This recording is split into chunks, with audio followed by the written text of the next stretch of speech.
Ndio kupigalia chana kwenye tete sababu Mungu alipana ndio ana sasa ndio asibadilika kupiga na kwa Mungu azimu hata ndio kazi ya Mungu hata kwa baada za shughuli ya kai andiko na maneno yake inaleta maneno unayotikia kai ukiamini ni na ushora wote Mungu anakuita ndio hata kupotea mwadhini na kudumisha katika utakatifu ndio hata kupotea anaanza kuona katika utakatifu ndio kwa mimi kiwa nikia kai nzuri kufuata neno la Bwana mtu ndio shonalidia Mungu atakuacha aibu ndio wale polete katika jina la Yesu wanatoka ngatolele mstari wa 30 wameshakilia kole hapo nina yake hiyo ni pesa na mambo ya kole tumemtoa sio mzito hapo wale wakai haiko neno la Bwana sio mzito tunalikia kai neno la Bwana ni neno nzuri ukiamini na Mungu yake kai na unitumie neno la Bwana utapokea uzima tunataka tunatamani tunaomba ukoje maisha na unatakia kai ndipo mtumainia Bwana na kumtumainia Bwana na kumfuata Bwana tunapokea ndipo tumekuja kuambia kitamani Bwana wewe baba mizigo kwa Yesu kwa Yesu wote moto yenye umejaribu kwa kijana ikakosa ufanisi kwa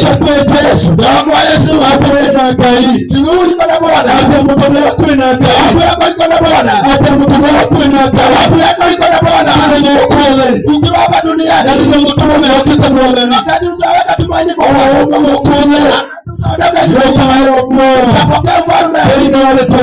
katika jina la Yesu ni mzuri kulinda bali utaenda ukitoka hii duniani sababu Bwana anasema tumepokea jioni ya hukumu yako alisha moyo wako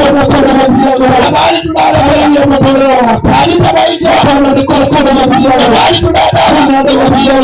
bali tunateketea Yesu na unamwamini Yesu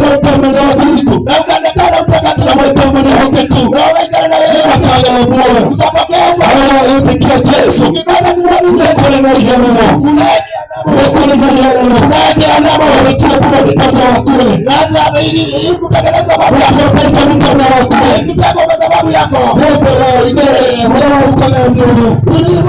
sababu ya kutoka wageni katika ufalme wa Bwana ni sababu yako wewe ndio unafikia kidogo fikia kwa mzuri kutumainia neno la Bwana na kumaini kwanza pokea ufanisi ndio wale polete katika jina la Yesu ndio wao jioni jana wewe ndio unafikia Yesu kwa mahali hapa wewe ndio kupenda Yesu nataka kumpokea Yesu kwa katika na hana kwa Mungu hakuna hasara wewe ndio kwa Mungu ni kuzuri ndio wale polete katika jina la Yesu kwa wale wao tumeenda hapa jioni ya leo wakuweza Yesu ni kuomba na kwa Yesu alisulubishwa anayetekia kila kitu kiamini neno la Bwana wote kama kushomoka utapotelea wote kama kushomo nini hautaaibika ndio wale tulete katika jina la Yesu baba ni mara hanoka na neno wazao wanaokolewa ni matume na mara hanoka baba wanaokolewa ataokolewa kwa dhari na sio kuokoka tu bila kutoa hata kudumisha na hata kuwekwa ngine kupotelea kwa